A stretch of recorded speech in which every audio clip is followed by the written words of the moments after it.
took 9 years before but I began to play the nightclubs in and around Southern California. For more than 4 decades, Dwight Yoakam kept one part of his life sealed off from the public entirely. Not his music, not his acting, not even his business disputes. Those were always out in the open. What he never discussed was his heart. And now, at 68 years old, the man who built a career on raw honesty has finally addressed the question fans and journalists have been asking since the 1980s. Why did Dwight Yoakam wait so long to settle down? And what was he really protecting all those years? To understand why this question carried so much weight, you have to go back to where Dwight Yoakam came from. Born in 1956 in Pikeville, Kentucky, and raised largely in Columbus, Ohio, Yoakam grew up steeped in the sounds of Appalachian country music passed down through his family. But it was Southern California, not Nashville, where he chose to build his career.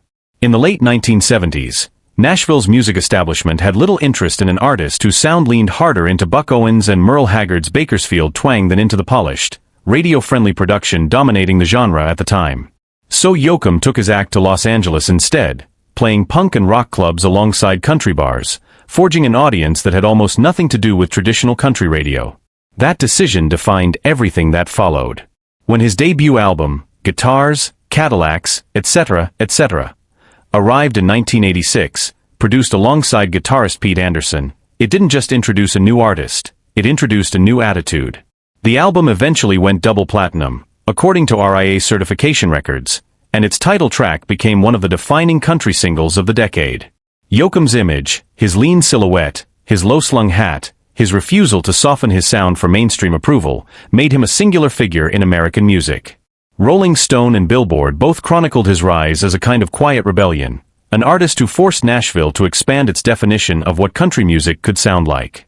But for all the attention paid to his career, Yoakam's personal life remained almost entirely private. Unlike many of his peers, he never married in his 20s, 30s, 40s, or 50s. Tabloids speculated for years. Was he simply devoted to his career? Was there someone he'd loved and lost early on that shaped his reluctance to commit? Was the persona on stage, the brooding loner in tight jeans and cowboy boots, closer to the real man than anyone realized? For years, Yoakam gave interviews about his music, his acting, his influences, but he consistently steered conversations away from his romantic life, offering little more than polite deflection whenever the subject came up. That changed in 2020. According to reporting from People magazine and the Associated Press, Dwight Yoakam quietly married Emily Joyce, a photographer more than 3 decades his junior, in a private ceremony. It was the first marriage of his life, arriving when he was 63 years old. For an artist who had spent 40 years as one of the most eligible and most private men in American music, the announcement landed like a genuine revelation.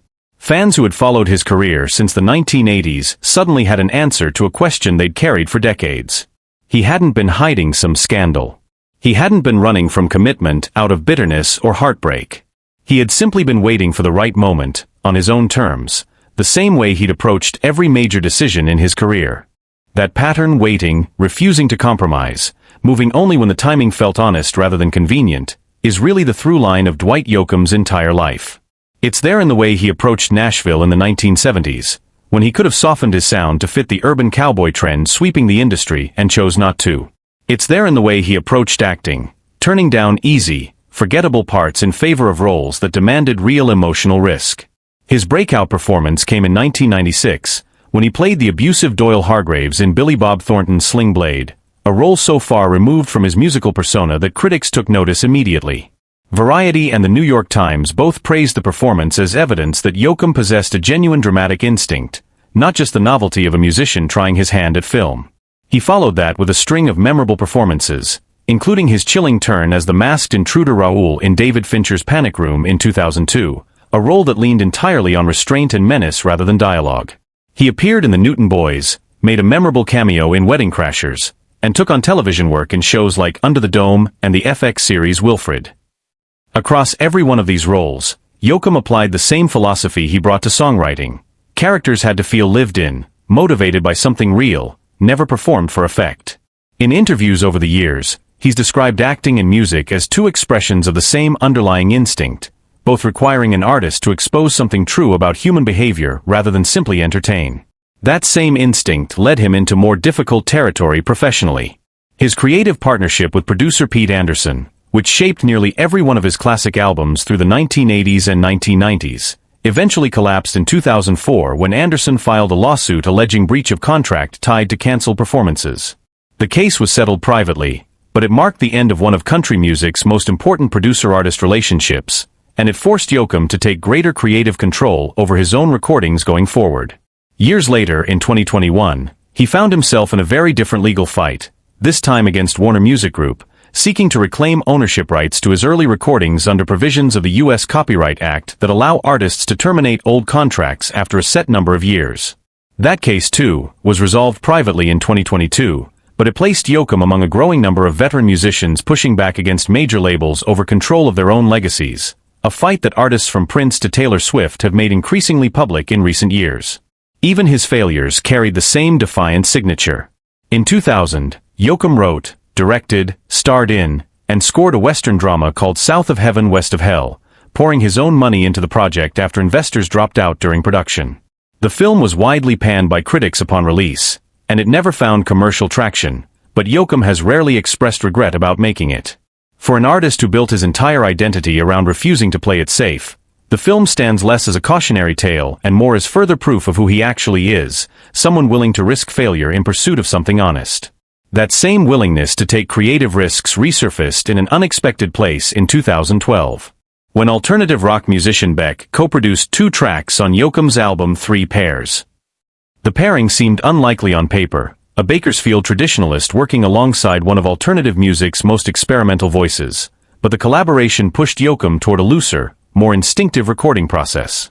According to interviews Yoakam gave at the time to outlets including NPR, working with Beck reminded him of the freedom he'd felt performing live decades earlier, before commercial pressure shaped every decision in the studio.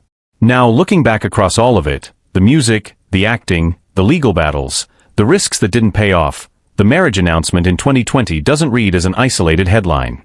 It reads as the final piece of a much longer story about a man who has spent his entire life refusing to be rushed into anything he wasn't ready for. He waited nearly a decade to break into the music business on his own terms. He waited years before Nashville accepted the sound he'd built in Los Angeles dive bars. He waited until his 60s to walk down the aisle for the first time. In every case, the wait wasn't hesitation. It was discipline. At 68, Dwight Yoakam isn't slowing down. He continues to record, tour, and take on selective acting roles, and he hosts a satellite radio program dedicated to the Bakersfield sound and rockabilly influences that shaped his early career, using the platform to highlight artists who might otherwise go unheard. For an artist who spent so long being defined by speculation about his love life, his motivations, his refusal to conform, the truth that's finally emerged is far less scandalous and far more human than anyone expected. He wasn't hiding a secret. He was simply living according to a standard almost nobody else in the industry was willing to hold themselves to, and that, more than any single rumor, may be the most honest thing Dwight Yoakam has ever confirmed.